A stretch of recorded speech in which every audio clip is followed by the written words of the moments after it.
I was 12 when my parents told us they were getting a divorce. My 3 siblings and I were sitting around the dinner table. None of us dared to take our eyes off our plates. We were eating Jamaican chicken. I was wearing a red sleeveless top and a brand new pair of capris. It's funny how, for such a big moment, I can only really remember the little details. Divorces aren't fun, especially when there are children involved. I learned to lean on my siblings for support. If we weren't close before, we certainly are now. Our universe was changing so dramatically. Money grew scarce, everyone had a chronic bad mood. My dad was exiled to a lonely apartment that I would visit every other weekend. It was tough, and I became skeptical of this whole love and marriage thing. Was it really worth it? Because, according to my adolescent philosophy, love was not real. It was an intangible emotion that existed only in fiction. I was certain that people in the real world believed they were in love only because it was the inevitable step in a relationship right between becoming official and getting naked. I thought people declared love because they figured they were supposed to, not because they couldn't imagine life without one another.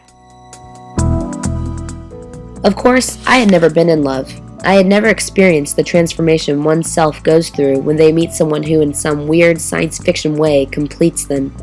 It didn't help that I was unlucky in love for the majority of my post-puberty years. Sure, I had an occasional fling here or there, but nothing lasted for more than a month. I would get bored, they would find someone else. My experiences just perpetuated my philosophy. So I took on a role that suited me quite nicely. I was always the single girl, up for anything and constantly hanging with my friends. I wasn't buying into the overdramatic high school and college relationships my pals buried themselves in. If they were so in love, then they should get married. They'd end up in a courtroom, arguing over alimony.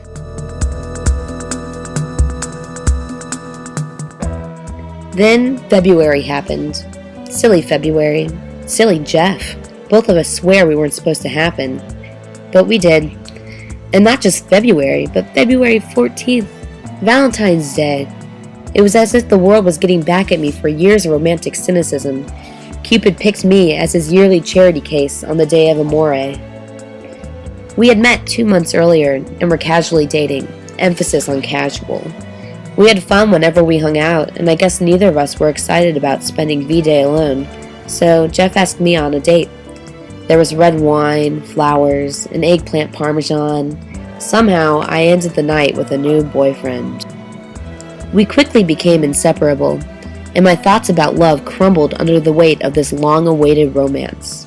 My anti-love persona underwent a huge transformation. I would get uncontrollably excited whenever we were to see each other. I thought everything he did was so unbelievably cute. I could lose myself in his eyes. I thought it was crazy fun to do nothing more than to sit on the couch next to him and watch TV. It was weird at first, but I was doing what felt right to me. And the fact that my feelings have only grown stronger over the last 11 months further validates our love for each other. This Valentine's Day, we will be celebrating the official 1-year mark. Unfortunately, we won't be able to celebrate it together. Jeff is moving to Hawaii in January to pursue a family practice residency.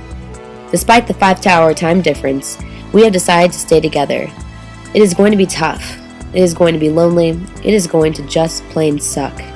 But our love will withstand the distance.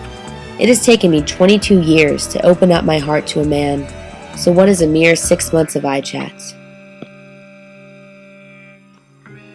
And even if we don't work out, I am forever indebted to Jeff. He's shown me that love is real.